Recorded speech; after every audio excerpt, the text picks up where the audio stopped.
We are independent, nonprofit, community-based citizen journalism. But we're the only publication that works on our model of citizen journalism supported by professional editors.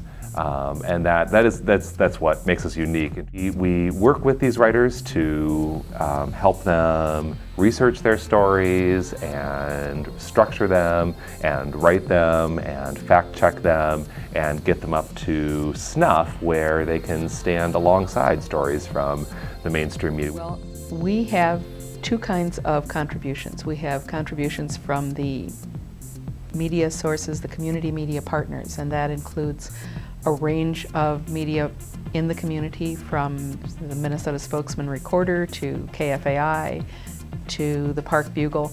So part of what I do is to gather articles and news publications from those media partners and prepare those for posting on our site. The other part is to assign and edit stories to citizen journalists and people in the community who write for us, as well as receiving contributions that are, complete surprise. Somebody sends an article and says, "Can you publish this?" And we look at it and say, "Okay, we can publish it." We offer courses on all kinds of different things.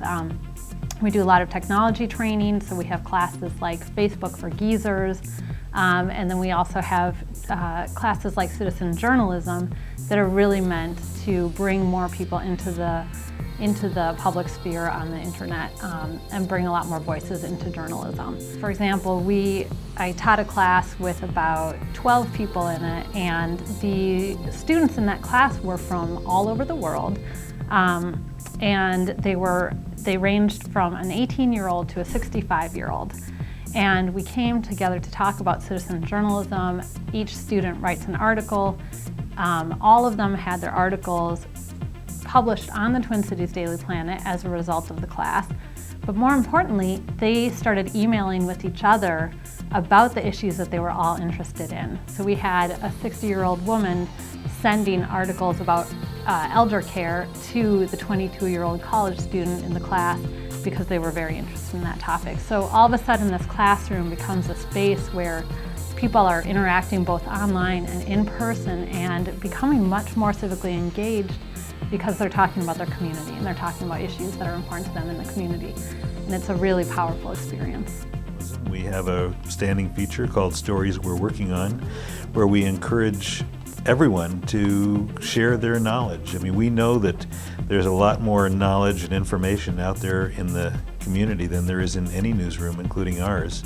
And so I'm glad to see us transforming the Daily Planet into a tool that the whole community can use to share information.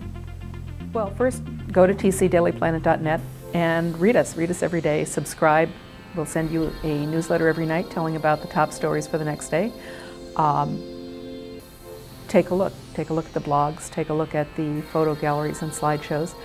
And register as a user and start sending us your news. If you register as a user, you can become a blogger and send us your thoughts and opinions that will go up on a blog page. That's your page. You can register as a user and send photos or slideshows. You can send articles. You can post events on the community calendar because this is your news source.